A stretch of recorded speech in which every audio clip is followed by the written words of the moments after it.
J'espère que vous allez bien, j'espère que vous vous portez bien.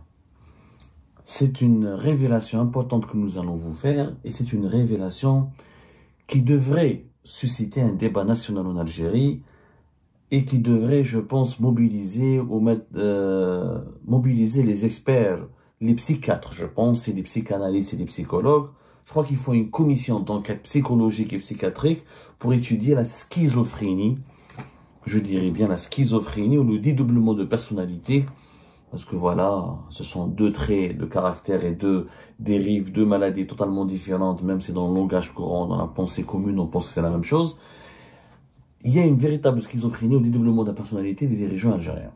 La preuve, nous sommes en pleine crise avec la France. Depuis le 30 juillet, en plein conflit, ce n'est plus une crise, c'est un conflit. La crise, c'est un certain stade d'une situation compliquée dans les relations bilatérales. Là, nous sommes dans un conflit. Pas d'ambassadeur d'Algérien à Paris depuis fin juillet 2024. Les intérêts économiques français menacés ou bloqués ou réduits à leur strict minimum.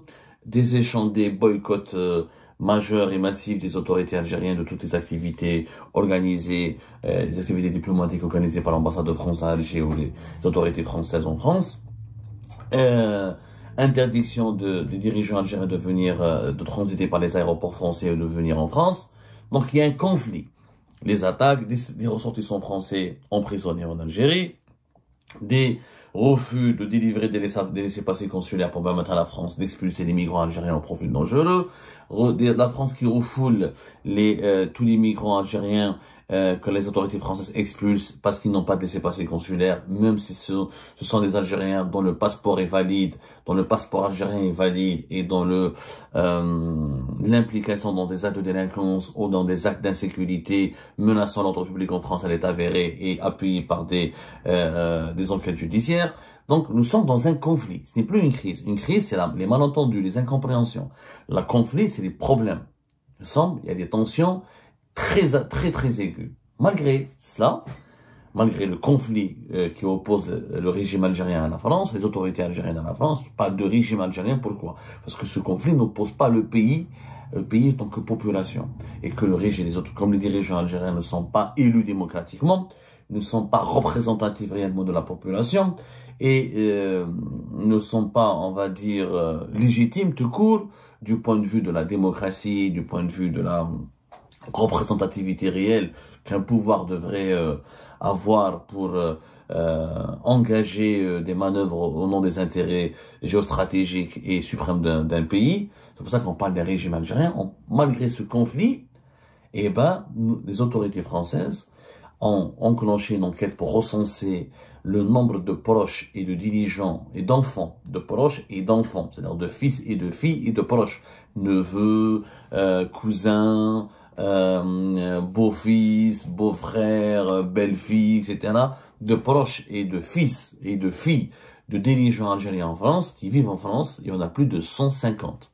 150 enfants et proches de dirigeants algériens actuellement au pouvoir vivent, jouissent de cartes de séjour, de privilèges, profitent de la vie en France, ont un train de vie très agréable en France, et sont établis en France et vivent le plus normalement du monde en France.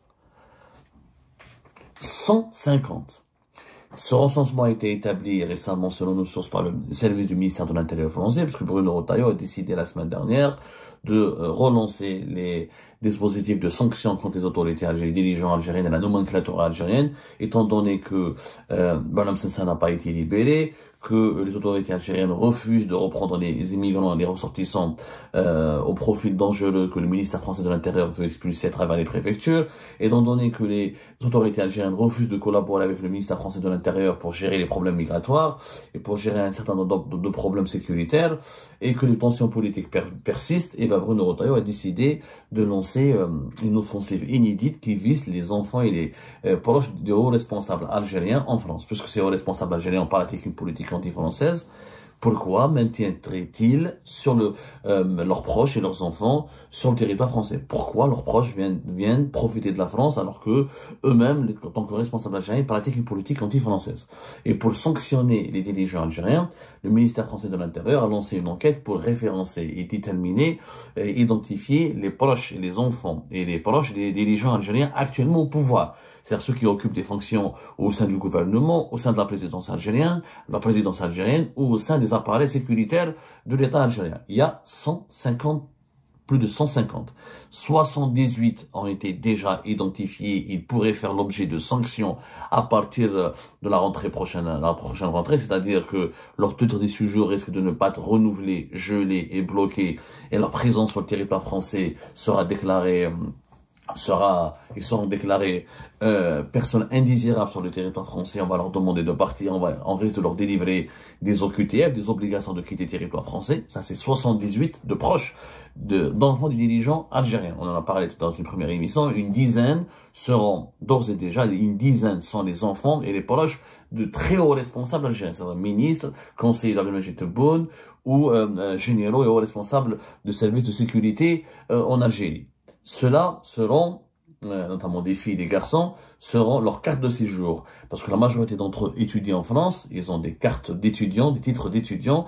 Ceux-là seront bloqués et leur titre de séjour sera non renouvelé. Et une fois que leur demande de renouvellement sera bloquée et elle aura une réponse négative, ils seront priés de quitter le territoire français, notamment à travers des OQTF, des obligations de quitter le territoire français. Ça, c'est les 78. Mais la totalité des personnes qui ont été identifiées comme étant enfants ou proches des dirigeants algériens, il y a plus de 150 individus. Enfants, filles et garçons. Donc, et encore, on parle de proches d'enfants et de proches des dirigeants algériens qui sont actuellement au pouvoir. Parce que si, selon les sources proches du ministère de l'Intérieur français, concernant l'ensemble des enfants et des proches et des parents des dirigeants algériens qui ont occupé par le passé des fonctions au sein du gouvernement algérien, c'est-à-dire des anciens dirigeants au cours de ces dernières années, que ce soit d'anciens généraux, d'anciens ministres, d'anciens secrétaires généraux, d'anciens conseillers, il y a plus de 1 millier. Plus de 1 millier de parents dont des enfants et des proches de dirigeants algériens, savoir, peu importe la période pendant laquelle ils ont exercé un mandat au plus haut sommet de l'État algérien, il y a 1 millier de proches et d'enfants et de parents de dirigeants algériens qui vivent en France. Et il y a aujourd'hui plus de 150 de parents, dont des enfants et des proches, de dirigeants qui sont actuellement au pouvoir. Et les autorités françaises vont les suivre, vont se plancher sur leur cas, et ce sera du cas par cas, selon le lien de parenté avec les dirigeants qui seront ciblés par les sanctions françaises. Au moins, une dizaine seront bloqués, leurs cartes de séjour seront non renouvelées à la rentrée scolaire, à la rentrée sociale en septembre. Et ces sanctions pourraient s'étendre à 78 d'entre eux. Maintenant, les autres, ce sera du cas par cas. Et les services du ministère français sont en train d'étudier les sanctions qui seront, est-ce qu'ils seront sanctionnables, est-ce qu'ils seront sanctionnés ou pas. C'est selon l'évolution des rapports de force avec la classe dirigeante algérienne. Au-delà, bien sûr qu'il y a un débat. Faut-il sanctionner les enfants dirigeants algériens alors que les enfants des dirigeants algériens n'y sont pour rien, ne sont pas comptables ni responsables du comportement de leurs parents? Ça, c'est un débat, je pense qu'il faudra bien sûr le soulever ici en France et le poser sur la table. Même si, comme je l'ai dit dans la première émission, je peux comprendre les motivations des autorités françaises, étant donné qu'il y a un conflit diplomatique et géopolitique et politique violent avec les autorités algériennes. Pourquoi voulez-vous que les autorités françaises se privent de ne pas expulser ou de ne pas demander le départ des enfants et des proches des dirigeants algériens? C'est très difficile de prendre une position là-dessus et le débat devrait être posé avec sérénité et avec une certaine intelligibilité pour pouvoir adopter une position très compliquée. C'est vraiment très compliqué. Mais le débat qu'on devrait nous avoir en Algérie, et ça je lance un appel à ce débat-là, pourquoi les dirigeants algériens envoient leurs enfants en France à partir du moment où vous avez une politique anti-française? C'est ça le véritable débat qu'on doit avoir. Le problème n'est pas Bruno Retailleau. Le problème, ce sont nos dirigeants qui nous font croire qu'il faut tourner la page de la dépendance vis-à-vis de la France, qu'il faut ne pas céder aux menaces des autorités françaises, et qu'on n'est plus une colonie, qu'on n'est plus un protectorat français, et qu'il n'y a plus de lobby, qu'on ne doit pas céder à l'emprise, à l'influence du lobby français. Et d'un autre côté, C'est ce qu'ils disent au peuple. Le petit peuple, il est bombardé jour et nuit par cette propagande. La France c'est des diables, la France c'est des sionistes, Macron est au sioniste, la France soutient les subversifs et les harkis qui veulent la destruction de l'Algérie, la France est l'ennemi de l'Algérie, la France est l'allié d'Israël et du Maroc contre l'Algérie, la France c'est le diable absolu, les dirigeants français c'est des salopards, les dirigeants français c'est des sionistes. Le peuple, c'est ce qu'on lui demande, c'est ce qu'on lui dit tout le temps. Mais les dirigeants algériens, d'un autre côté, que ce soit des ministres, que ce soit des conseillers comme Sidi Saïd, Mohamed Meziane et d'autres, je ne vais pas donner leur nom. Parce que là, je suis très mal à l'aise dans ce genre. Parce que moi, j'aurais pu, franchement, mon éthique et ma morale, ma position éthique et morale, c'est qu'on ne peut pas, on ne doit pas confondre le dirigeant avec les membres de sa famille. Moi, la fille de Kamel Sidi Saïd, pour moi, elle n'a rien fait de mal. C'est son père, Kamel Sidi Saïd, qui est comptable de ses propres actions et de son propre comportement et qui a une responsabilité morale et politique dans la mauvaise situation de l'Algérie, dans la mauvaise gouvernance actuelle du pays et dans l'aggravation des tensions avec la France. J'ai jamais voulu attaquer les proches des dirigeants. Moi, mon problème, c'est les dirigeants. Moi, j'attaque pas leur famille, j'attaque pas leurs filles, j'attaque pas leurs proches. Je ne mélange pas. Malgré que le régime algérien a pris en otage mes enfants depuis 6 ans et qu'il a attaqué ma famille, qu'il a attaqué mes enfants mineurs. Hein. Moi, leurs enfants qui sont en France, qui étudient ou qui vivent en France, sont tous majeurs et vaccinés. Mais j'ai une ligne de conduite très importante. Pour moi, l'éthique et la morale, elle est importante. C'est une ligne de conduite très importante. C'est des valeurs très... Je refuse d'aller pour faire du mal à un dirigeant algérien, d'attaquer ses proches. Je trouve ça lâche, je ne le ferai pas. J'aurais pu le faire, mais je ne le ferai pas. Mais maintenant, je pense qu'un débat est important. Ce débat aujourd'hui, parce qu'il y a un moment de rupture avec la relation entre l'Algérie et la France. Je crois que nous sommes dans un moment de rupture. À partir du moment où le régime algérien ne veut pas libérer Boualem Sansal et en prison Christophe Glaise, continue sa politique de blocage des intérêts économiques de la France, continue son boycott diplomatique et politique des institutions françaises, continue d'entretenir une politique anti-française. Donc le débat se pose. Ok, non, vous voulez divorcer avec la France? C'est le droit absolu des autorités algériennes. L'Algérie est un pays souverain. Elle a le droit de dire qu'elle ne veut plus avoir de relations avec la France. C'est complètement... c'est légitime de la part des autorités algériennes. Dans ce cas-là, pourquoi vous envoyez vos enfants étudier en France? À un moment donné, il faut que votre comportement soit personnel, soit cohérent avec vos positions politiques et professionnelles. En tant que dirigeant, vous ne pouvez pas en tant que dirigeant diaboliser, insulter, comment dirais-je, vilipender jour et nuit la France, mais quand vous rentrez chez vous, vous appelez vos enfants, vous leur dites, allez, vous financez parce que les enfants de Sidi Saïd, de Mohamed Meziane et d'autres, quand ils viennent en France, c'est que leurs parents leur ont permis de financer une partie de leurs études, c'est que leurs parents sont intervenus pour leur avoir des visas. On le sait tous comment ça se passe. Un enfant de dirigeant algérien ne vient pas en France les poches vides. La majorité de ces enfants n'ont pas décidé de quitter le foyer familial par souci d'émancipation. Ils ont dit, on veut plus vivre avec nos parents, je viens en France tenter l'aventure, tenter l'aventure pour m'émanciper, et pour bâtir ma nouvelle vie, etc. Pas du tout. Ce sont des relations, ce sont des, comment dirais-je, c'est des privilèges. Parce que étudier et vivre en France, habiter dans des beaux quartiers, parce que les dirigeants algériens, leurs enfants ne sont pas comme les autres étudiants algériens. Il y a plus de 30 000 étudiants algériens, mais la plupart, ils galèrent. Ils font Uber Eats, ils font Uber, ils font Bolt, ils travaillent dans les restos, ils font des petits boulots de merde, ils travaillent jour et nuit pour pouvoir étudier, financer leurs études. Ils sont dans des logements insalubres, ils vivent dans des banlieues populaires pour pouvoir continuer à étudier et prendre leur diplôme. Non, les enfants des dirigeants algériens, quand ils viennent ici, ils sont dans les beaux quartiers de Paris, dans les beaux quartiers des villes françaises, les quartiers chics, ils travaillent pas à McDo, ils vendent pas des kebabs, leurs parents leur donnent des cantons de vise et des cartes Visa ou Mastercard bien remplies et des ressources financières importantes pour pouvoir financer leurs études. Il y a très peu de fils de dirigeants et de filles. Ça existe, hein. J'en ai vu, attention, par contre, j'en ai vu. J'ai vu des fils et des filles de dirigeants qui vivaient comme les autres mortels, comme les autres Algériens étrangers en France, et qui subissaient des galères et du calvaire. Mais ils sont très rares. La majorité d'entre eux sont bien logés, bien lotis, financés. Leurs poches sont, quand ils viennent en France, ils vont avec des poches pleines d'euros et de devises. C'est le cas de la majorité des enfants des dirigeants algériens. Aujourd'hui, je crois qu'on doit demander des comptes à ces dirigeants algériens. Vous ne pouvez pas dire au peuple, n'allez pas en France. Vous ne pouvez pas demander aux cadres de l'État, aux fonctionnaires de l'État, de ne plus transiter, de ne plus passer par les aéroports français, de ne plus aller en France. Vous ne pouvez pas demander au peuple de détester la France quand vous, vos propres familles, vos propres enfants, vous les envoyez en France. Moi, je demande aux dirigeants algériens d'adopter un comportement qui est en conformité avec leur attitude, avec leur politique. Rappelez vos enfants. N'attendez pas que Bruno Retailleau va les chasser de France ou va leur demander de quitter le pays.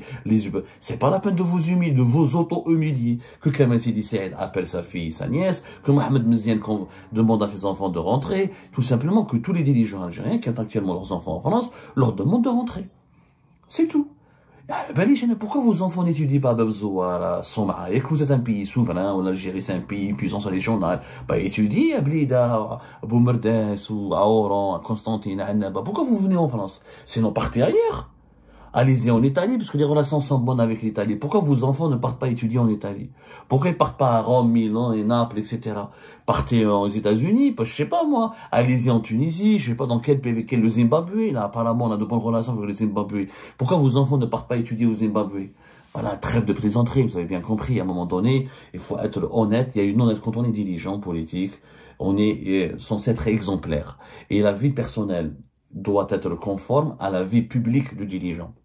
Un dirigeant politique ne peut pas avoir des positions dans sa vie publique qui soient contredites ou à l'opposé de son propre mode de vie dans sa vie personnelle. Ça n'a pas de sens. Tu peux pas détester la France et pratiquer une politique anti-française, mais tu envoies tes propres enfants en France pour avoir des titres de séjour et étudier et avoir la belle vie en France. Ça n'a pas de sens. 150, pas 10, s'il y avait 5 ou 6, on aurait pu fermer les yeux. 150 enfants et parents de hauts responsables algériens. Quand j'ai des parents, ça peut être des neveux, c'est des cousins. Et la majorité, les neveux et les cousins profitent aussi des relations de leurs parents pour obtenir des visas. On sait comment ça se passe. Les visas étudiants qui sont accordés aux neveux, aux cousins des dirigeants algériens, ce sont des interventions opérées par les dirigeants algériens auprès de l'ambassade de France à Alger et auprès de Campus France. Et ce sont les dirigeants algériens qui donnent, qui alimentent, qui font des parrainages ou qui trouvent des solutions à leurs neveux ou à leurs cousins pour qu'ils puissent aller étudier à l'étranger. Étudier à l'étranger en Algérie, ça coûte cher. C'est un privilège. C'est un luxe que la majorité des Algériens ne peuvent pas, la majorité écrasante, ne peuvent pas se permettre. Pour venir s'installer en France et étudier, il faut minimum 10 000 euros. 10 000 euros. 10 000 euros, ce n'est pas minimum. Il faut financer un logement, pour trouver un logement, etc. Les étudiants, le bas peuple, les simples mortels, ils viennent ici, ils traficotent, ils ont des relations familiales, ils sont logés par des cousins ou par la famille, ensuite ils doivent travailler comme des chiens. Il faut voir les étudiants algériens en France, comment ils se débrouillent. Ils travaillent, ils font livreurs, ils font taxieurs, ils font VTC, et serveurs dans les restaurants, pour pouvoir ensuite étudier. Ils étudient la journée et travaillent le soir. Certains ne réussissent même pas leurs études à cause de cet état de fatigue et de cette exténuation. Mais voilà, quand même, ils se débrouillent. Mais ce sont les enfants du peuple.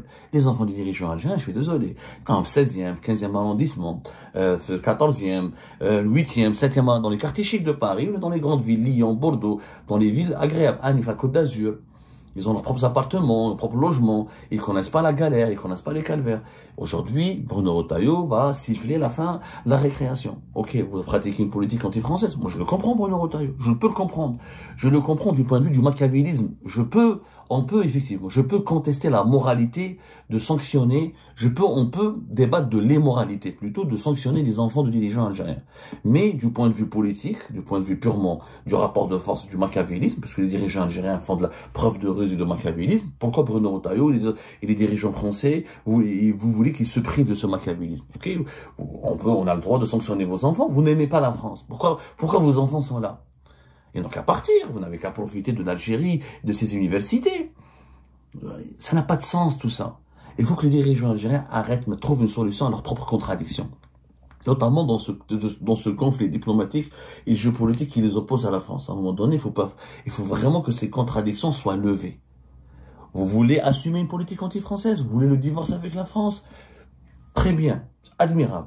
Rapatriez vos enfants. Rapatriez vos enfants. Que vos enfants vivent à s'installer dans des pays qui vous sont favorables à vos intérêts, à vos valeurs et conformes à votre vision du monde, ou qui s'installent ou qui vivent chez vous en Algérie, puisque vous dites que l'Algérie maintenant est une puissance régionale et que tout va dans le meilleur du monde possible. Alors pourquoi ils sont à l'étranger? Pourquoi ils partent tous et vivent à l'étranger?